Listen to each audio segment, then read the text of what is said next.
Well, hello everybody, welcome back. Josh here once again. Josh Lawn Landscape.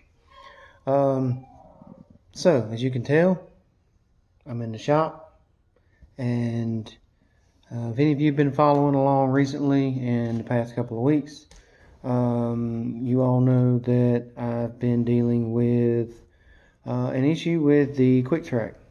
So I've done a number of things to it, some how-to videos on cleaning the gas tank, putting on a coil, and a number of other things. So first of all, I want to thank everybody too for taking the time to watch. And sorry about that.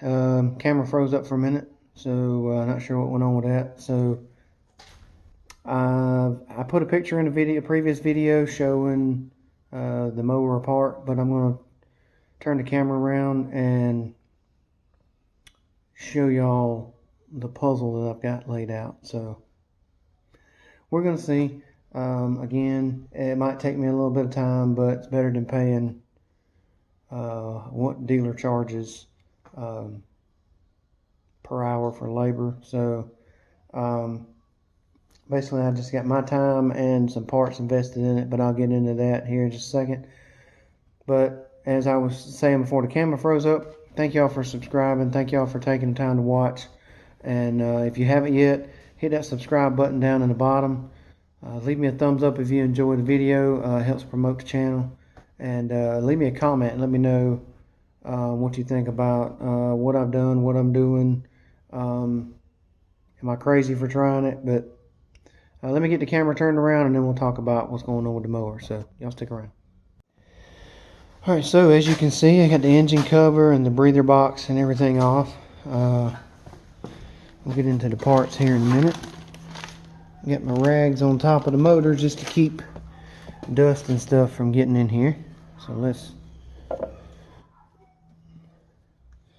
take all my rags off.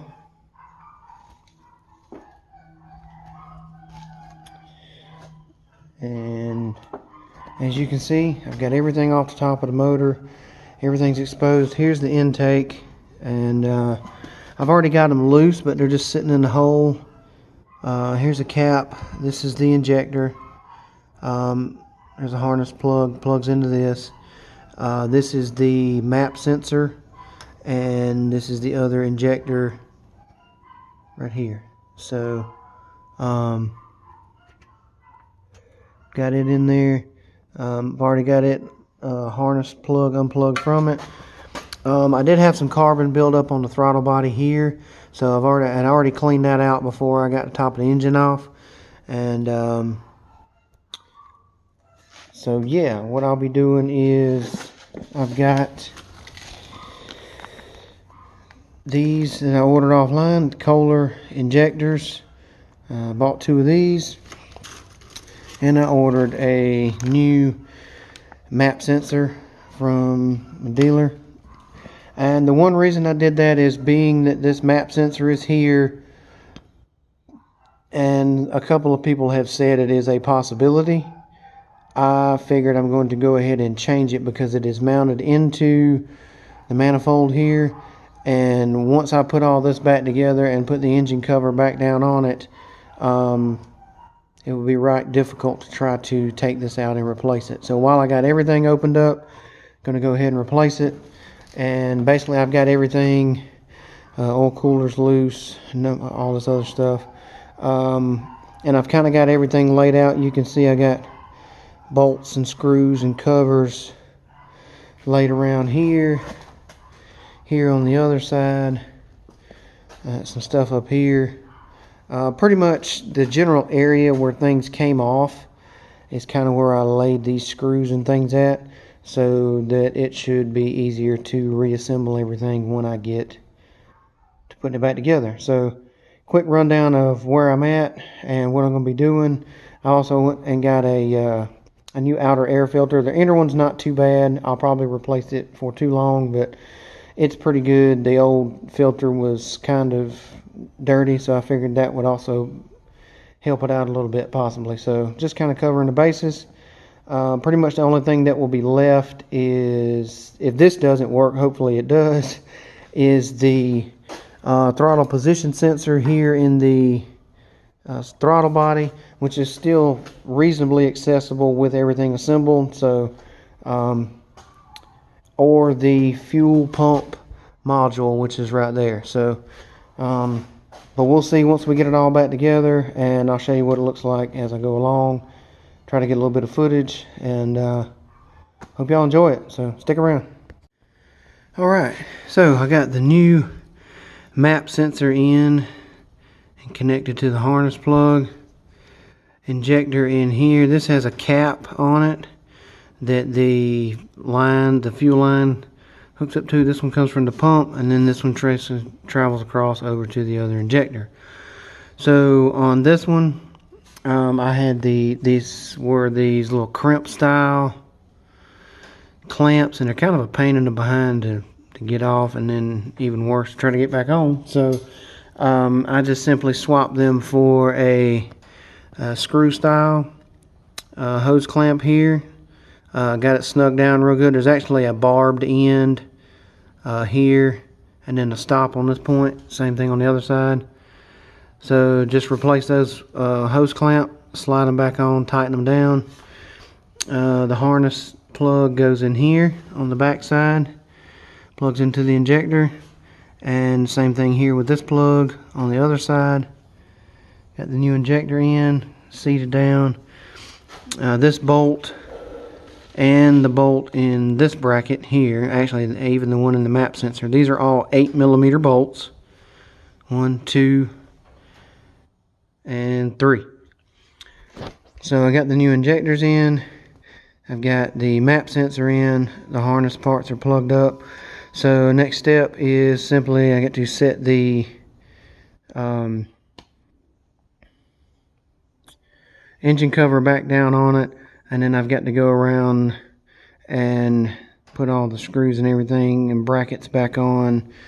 There's a little L-shaped bracket right there that mounts right here, and then once I get this back on, the ECM mounts on that side, and the oil cooler there, fuel pump there. And so once I get that set back down on there and start putting the brackets and stuff on it, and I'll probably try to stop and do a few step-by-step things here.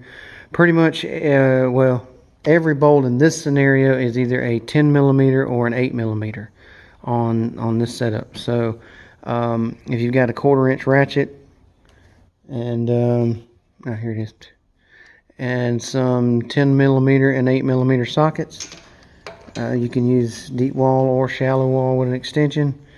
It's pretty much all you need. Maybe a tiny screwdriver for popping some of these plugs and stuff loose, and a few other things. But that's pretty much it. Not too many tools, just a little bit of time. So got the injectors in, the map sensors in, everything's hooked up. So I'm going to put the plug back on it, and then or the cover back on it, excuse me. And once I do that, I can set the PCV valve back in the top of this and start hooking it all back up. And hopefully we'll have her running here before long. So stick around. Alright, well, you can see I got the cover set back down on here. So I've started putting all the screws and stuff back in place. Just going to let you know. Again, everything's a 8mm or a 10mm. And start over here. And when you slide the cover down in here, there's 1, 2 screws. It's best to just pop this PCV valve out of here. There is a rubber grommet on the bottom, and just make sure that if it does come out when you pull this out, to just slide it off and push it back down in there, because it's got a lip, or it's kind of puckered on the bottom, so it's easier to push it in there without it being on the bottom of this. And then this just slides back down in there after you get these 2 screws in here and here. These you can get in, well, you have to get them in because this is actually the bracket that holds this steel. These are 8mm, these are 10mm.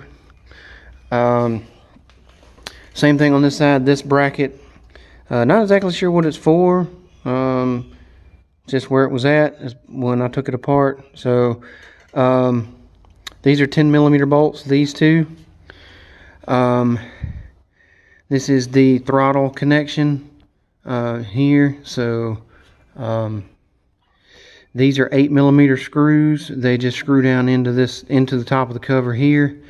Just make sure you get good clearance on this rod here. It has a spring on the bottom with a washer that sits on top of it, and a 10mm, I think this is a 10mm bolt nut that screws down onto this rod and compresses the spring until this plate or this arm here is down past the top edge of this bracket. So 8mm, 8mm, 10mm. 10s on this side. The only, or the most aggravating one to get to is, and there's always one right there. You have to take this screw out of the filler neck.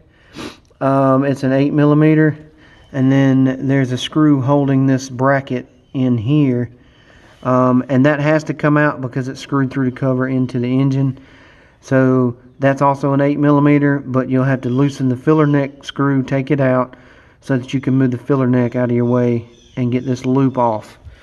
So that's probably the worst one to get to. So just a little progress as I'm putting it back together. I've still got to, there's a couple of screws that go back here. You'll have the ECM mount back here. So you'll have, I believe there's one in here. Yeah, there's one in here, one right here, and then these two here. And then you'll have, let's see. Or so I think it's one here, and then these two here, and then there's one other larger screw that goes in there. So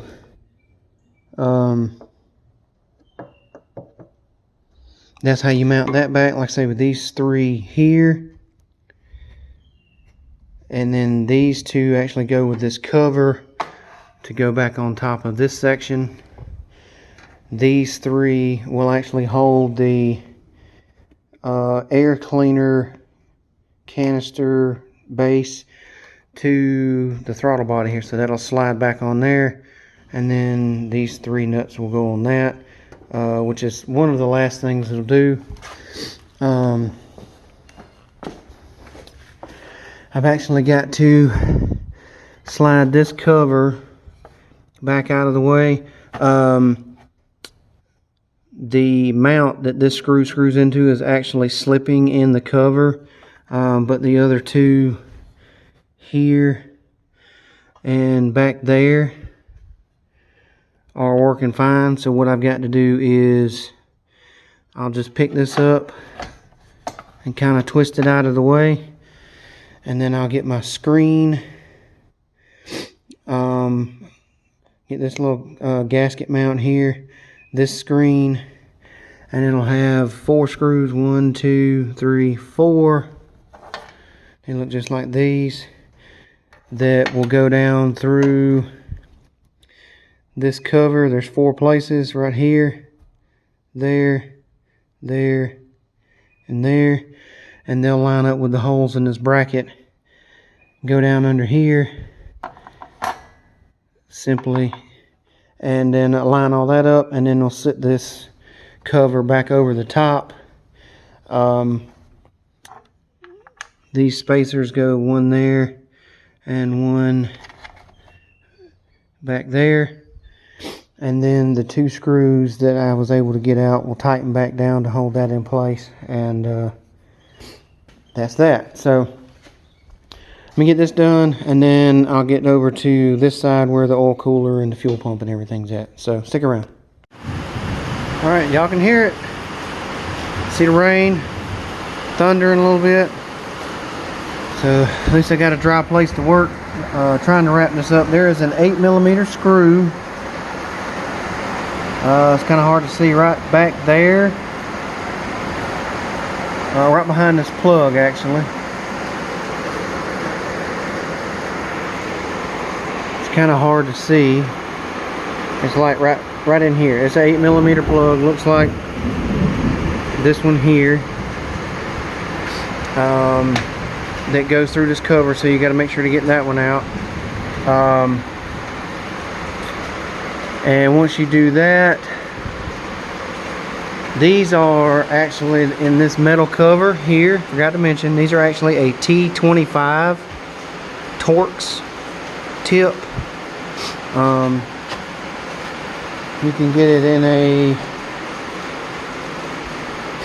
kind of a Torx tool set, almost like an Allen key set, but it's a T25. And there's 3 of those. Like I said, I got the one that's kind of stripped out, but it's not rattling out or anything like that. And so T25 in the top. Those are 10mm bolts right there. Just make sure you get them lined up. Woo! Sorry. Yowzer, that was close. I'm gonna cut this off for a minute, see if it settles down. I'm gonna hop up here on the tractor so I'm not standing on this nice concrete floor. So stick around. All right, y'all. Well, as you can see, got it all put back together. One extra note is when you're putting the breather housing back on, the wire that comes off of the O2 sensor on this particular model loops over the back, over the top of the throttle body, and there's a bracket, you can see it right there, that goes behind one of the nuts that helps hold on the breather housing. So just make sure you put that on there and then hook it back up to the harness. So and one other side note, this air filter is the same one. It's in a different housing, but this filter here is the same one actually that goes in the 920, and that's the 730 Kawasaki. So same outer air filter. I believe the inside one is the one as well, but again, I've only got this one because the inside one's reasonably clean. So I got the fuel pump back on, 2 10mm bolts. It's a 10mm and an 8mm on the oil cooler. These are 10mm nuts, and the cover bolts, there's 2 in each one, there and there, and there and there. Those are 10s, and then the 2 here on the back are 8s. So everything's bolted back up, and I'm gonna clean all my tools up. It's raining, some rough weather coming, so I'm gonna get this stuff cleaned up and see if I can get it to start back up. Let's see. It's alive! Well, it started back up. Nothing's knocking, and it's not running rough. So, may tweak the throttle adjustment just a little bit on the high end, because I think I had to loosen it a little bit when I took everything apart. But that's some fine tuning. It's running. Idle's good. I'll close this one out in a minute, and that's it. Well, alright, y'all, that's it. Just gonna close this one out real quick. Hopefully all of that chitter chatter and pointing stuff out will be helpful to somebody. That's putting the engine cover back on, so you can kind of watch that and see what to take back off, you know, for the initial part, since I didn't do a video on that. But got it back together. As you can see there, it's running. So hope y'all enjoyed that, and let me know your thoughts, and hopefully I'll get to take it out Friday afternoon, maybe even tomorrow, and or Saturday, and see how it does. So that'll be an update on that. But got it back together. It's running, so I was able to piece the puzzle back together. Again, hope y'all enjoyed it. Thank y'all for watching.